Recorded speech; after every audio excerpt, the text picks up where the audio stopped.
রমজান মাস শেষ করার পরে আমরা যে মাসে উপনীত হয়েছি সেই মাসটির নাম হলো শাওয়াল মাস। শাওয়াল মাসের প্রথম তারিখেই আমাদের জন্য একটা নির্ধারিত ইবাদত ছিল ঈদুল ফিতরের 2 রাকাত নামাজ জামাতের সাথে পড়া। আল্লাহ পাকের তৌফিকে আমরা ঈদের নামাজ পড়েছি। শাওয়াল মাসের আরেকটি গুরুত্বপূর্ণ ইবাদত যেটা নফল, সেটা হলো 6টি রোজা রাখা। মুহাম্মদুর রাসূলুল্লাহ সাল্লাল্লাহু আলাইহি ওয়াসাল্লামের হাদিস, মান সামা রমাযান সুম্মা আতবাহু সিত্তাম মিন শাওয়াল কানা কাসিয়ামিদ দাহরি। আল্লাহ রসুল সাল্লাল্লাহু আলাইহি ওয়াসাল্লাম বলেন, যে ব্যক্তি রমজান মাসে রোজা রাখবে এবং শাওয়াল মাসের 6টি রোজা রাখবে, পুরা শাওয়াল মাস 29 হোক আর 30 হোক, এই শাওয়াল মাসের মধ্যে 6টি রোজা রাখবে, কেমন যেন সে সারা বছর রোজা রাখলো, অর্থাৎ সারা বছর রোজা রাখার মতো। তাহলে আমাদের মাস থেকে রমজান চলে গেছে। রমজান মাসের রোজাটা ছিল ফরজ।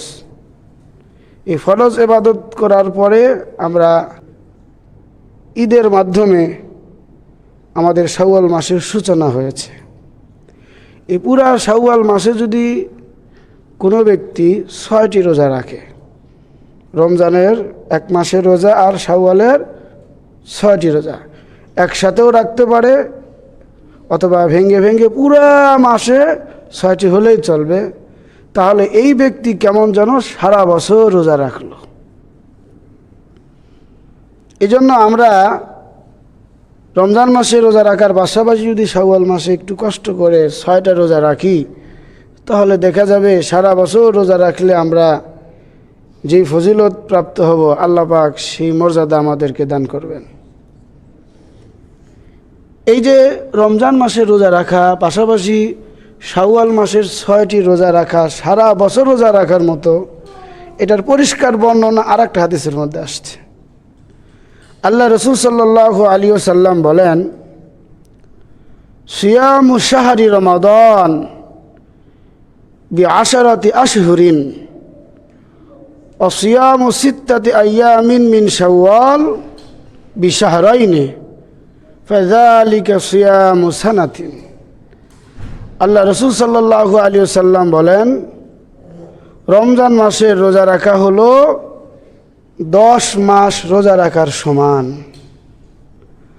আর শাওয়াল মাসের 6টি রোজা রাখা হলো 2 মাসের রোজা রাখার সমান। সুতরাং রমজান মাসের রোজা রাখা 10 মাসের সমান, আর শাওয়াল মাসের 6টি রোজা রাখা 2 মাসের সমান। দুইটা মিললে কত হয়? 12 মাস, অর্থাৎ 1 বছর রোজা রাখার মতো। এই জন্য আমরা অবশ্যই খেয়াল রাখব যে শাওয়াল মাসের এই 6টি রোজা আমরা যেন গুরুত্ব সহকারে আদায় করি। কিন্তু খেয়াল রাখবেন, শাওয়াল মাসের রোজাটা নফল। এটা কি নফল?